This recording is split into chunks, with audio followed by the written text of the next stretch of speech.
नमस्कार, मैं हूं शिवेंद्र श्रीवास्तव और आप देख रहे हैं यूपी तक। यूपी तक में आज मुद्दे की बात यह है कि उत्तर प्रदेश में विधानसभा के बजट सत्र का शुरुआत होने जा रही है और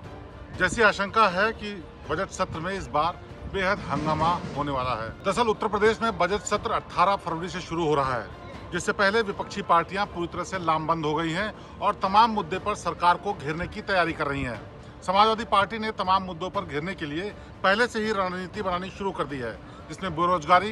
गन्ना किसानों का भुगतान और इसके अलावा कृषि आंदोलन को लेकर के तमाम मुद्दे शामिल हैं। इन सब चीजों को लेकर के समाजवादी पार्टी सरकार को घेरने का मन बना चुकी है। विधानसभा के सत्र में समाजवादी पार्टी के नेता साइकिल लेकर के पहुंचने वाले हैं और अलग तरीके से विरोध प्रदर्शन करना चाह रहे हैं। दरअसल गन्ना किसानों के भुगतान को लेकर के और कृषि कानून के विरुद्ध आंदोलन जो चल रहा है उसको खुल के समर्थन देने के बाद विपक्ष चाहता है कि इस मुद्दे पर ज्यादा से ज्यादा सरकार पर सवाल उठाए जा सकें और विधानसभा का जब सत्र शुरू होगा तो इसी को लेकर के ये पार्टीज लामबंद हो चुकी हैं और वो चाहती हैं कि जब सत्र शुरू हो तो सरकार को इस पर जवाब देने के लिए मजबूर किया जा सके। विपक्षी पार्टियों का इरादा इसलिए भी मजबूत होता जा रहा है इस मामले में क्योंकि आने वाले दिनों में उत्तर प्रदेश में विधानसभा के चुनाव से ठीक पहले पंचायत चुनाव है, जिसमें गांव से जुड़े हुए किसान और दूसरे गरीब तबके के लोग बेहद अहम भूमिका निभाएंगे और उनको अपनी पार्टी में शामिल करने के लिए या अपने पक्ष में वोटिंग करने के लिए इससे अच्छा उनको माहौल नहीं मिलने वाला। इसीलिए विधानसभा का सत्र हंगामेदार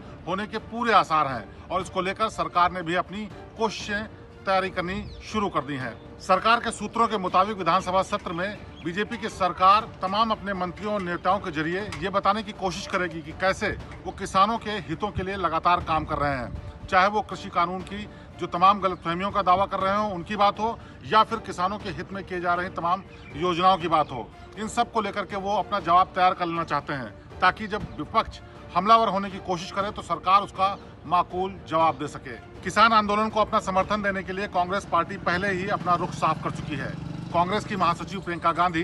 जिले जिले जाकर के न सिर्फ दौरा कर रही हैं बल्कि किसानों की महापंचायत में भी शामिल हो रही हैं। ऐसा करके कांग्रेस ये साफ कर देना चाहती है कि किसानों के हितों की रक्षा के लिए वो लगातार सरकार से सवाल जवाब कर रहे हैं और वो चाहते ये हैं कि इस आंदोलन को धार मिलती रहे और इसके लिए खुलकर किसानों के आंदोलन का समर्थन भी किया जा रहा है। विपक्षी पार्टियों की नज़र इस बात पर भी है कि 22 तारीख को जो बजट पेश होगा उत्तर प्रदेश का, तो उसमें किसानों के हित के लिए किस तरह का बजट पेश किया जाएगा ये भी देखने की बात होगी, क्योंकि इसके सहारे विपक्षी पार्टियां सरकार को और हाशिए पर लाने की कोशिश करेंगी। केंद्र सरकार ने किसानों के हितों के लिए बहुत ज़्यादा बजट में प्रावधान नहीं किया, इसीलिए आशंका इस बात की है कि उत्तर प्रदेश में भी कुछ ऐसा ही बजट होगा। इन सबको देखते हुए विपक्षी पार्टियां अपनी रणनीति तैयार कर रही हैं कि कैसे सरकार को इस पूरे मामले में कटघरे में खड़ा किया जा सके। बहुजन समाज पार्टी की नेता मायावती पहले भी बीजेपी सरकार से कई बार कह चुकी हैं कि कृषि कानूनों को लेकर के किसानों के हित में सरकार ध्यान दे और अब जब उत्तर प्रदेश में बजट पेश होगा तो उसमें